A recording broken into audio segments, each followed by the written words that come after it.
स्वर्गीय क्रांतियागिनी बापूसाहेब आणि क्रांतीवीरांगना विजया काकू यांना आपल्या सर्वांच्या वतीनं सर्वप्रथम प्रास्ताविकपर मनोगतास सुरुवात करतो।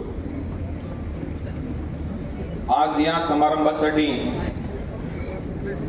उपस्थित असलेले आपल्या महाराष्ट्रातील एक थोर साहित्यिक, परखड विचारवंत म्हणून ज्यांच्याकडे अवघा देश अंतराळ केला जाणार आहे, ते चित्रपट आणि नाट्यसृष्टीतील द्रष्टे दिग्दर्शक म्हणून अवघ्या महाराष्ट्राला संघटक आणि आपल्या सर्वांचे मार्गदर्शक आमदार आदरणीय अरुणअण्णा लाड, या निमित्तानं मार्गदर्शक आदरणीय किरण तात्या, उदयाप्पा, त्याचप्रमाणे ॲडव्होकेट प्रकाश भाऊ लाड असतील, दिलीप भाऊ लाड असतील, त्याचप्रमाणे वरिष्ठ सुद्धा नेमाडे सरांच्या सारखं लेखन आणि वाचन ज्यांचं असतं ते थोर विचारवंत आदरणीय विवायाबा पाटील, ज्येष्ठ साहित्यिक आदरणीय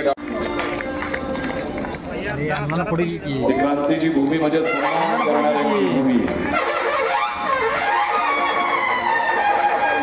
साहित्याच्या समीक्षेच्या क्षेत्रातील मोठं नाव, अनेक कादंबऱ्या, कविता संग्रह प्रकाशित असले तरी त्यांना खरी ओळख पोचला या कादंबरीनं। मराठी साहित्य क्षेत्रातील योगदानाबद्दल त्यांना देशीवादाचे प्रणेते म्हणून ओळखले जातं आणि आजपासून क्रांतियागिनी पुरस्कार आशावाद या निमित्तानं टाळ्यांचा गजर।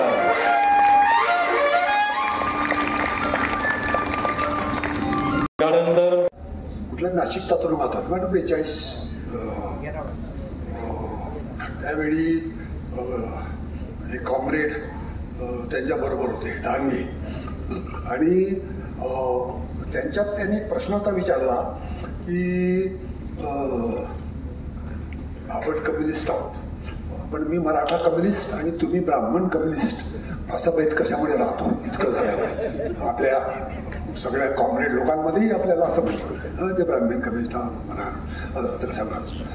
तर त्यांनीच त्याच्या आत्मचरित्रात आहे की थोडा वेळ ते गप्प बसल्याने म्हणाले याचं उत्तर काळच देईल, म्हणजे याला काही उत्तर सापडेच ना, याला असं का म्हणतात। तर ही जाती रचना जी आजपर्यंत इतक्या खोल गेलेली आहे आपल्या, तर तिचं काय स्वरूप आहे, ती अशी निर्मूलन करणं शक्य आहे का, आणि नुसतं बोलून बकवास करून चालते का ती? किती लोकांनी बकवासी केल्या मला सांगा, पण मोडली का जात कोणाची? ती जातीवर लिहिणाऱ्या लोकांनी सुद्धा हे लिहिलं, पण त्यांच्या नंतर त्यांच्या जातीत मोठ्या प्रमाणावर जाती येत आहे। हे अगदी तुम्ही उदाहरणावरून सांगा, आता मी बोलत नाही कारण पोलीस प्रोटेक्शनमुळे ते बोलणं बरोबर नाही। थोडक्यात म्हणजे आज जरी तुम्ही पाहिलं तर नुसतं बोलणं आणि विचार न करणं हे आपलं कॉमन झालंय की हे कशामुळे चालतं। आज जे काही राजकारण चाललंय जातीवर चाललंय सगळं, की त्याची जात त्याला, त्याच्या त्याला हे इकडे इतके शिकेपी इतके, तर मग आपण मराठा बाजूला इकडे तिकडे शेड्यूल का, तर आपण मग उभे करून मतं खाणं वगैरे, हे जे सगळे प्रकार चाललेले आहेत हे जाती जिवंत असल्याचं लक्षण आहे। तर आता जाती निर्मूलन भानगडीपेक्षा जातीच कशा दुरुस्त कराव्या, जाती भेद कसे मिटवावे, जाती टिकवाव्या, पण जाती भेद कसे नाहीसे करावे, असं काहीतरी नवीन पर्यायाचा शोधला पाहिजे। तर मी काही सोशिओलॉजिस्ट नाही, पण तुम्ही असा काही पर्याय शोधेपर्यंत जात राहणार, आणि जाती निर्मूलन वगैरेची बकवासही बंद केलेली बरी, कारण ती काही जात नाही, उलट ती वाढतेच आहे।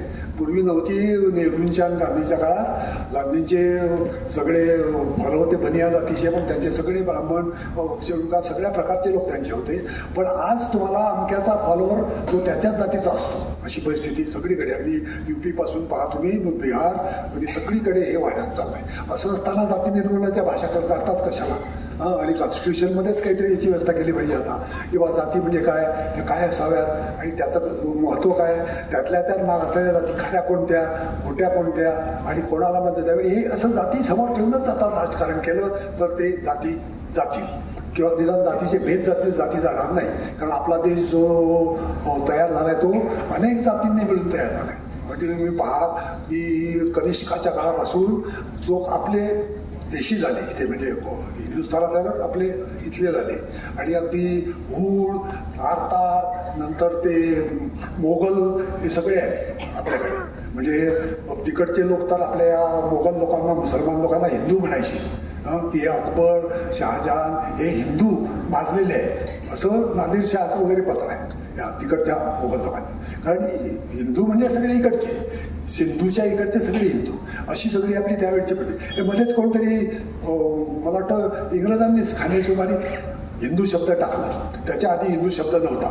तुम्हाला तुकारामात ज्ञानेश्वरीत लिळाचे तर हिंदू सापडणार नाही, फक्त जातीची नावं सापडतील. तर वैश्यांनी अमुक झालं जाती शूद्र केला व्यवसाय असा आहे. परंतु हिंदू वगैरे असा शब्द आला कुठून, हा कशाकरता आला, त्याच्यामागे काय पॉलिटिक्स आहे, हे सगळं शोधून मगच ते शब्द वापरावे. नाहीतर नुसतंच जाती निर्मूलन आणि हिंदुत्ववाद आणि अमुकवाद तमुक करणं हे डोकं नसल्याचं लक्षण आहे. कारण आपण आपल्या मुळाशी जातच नाहीये.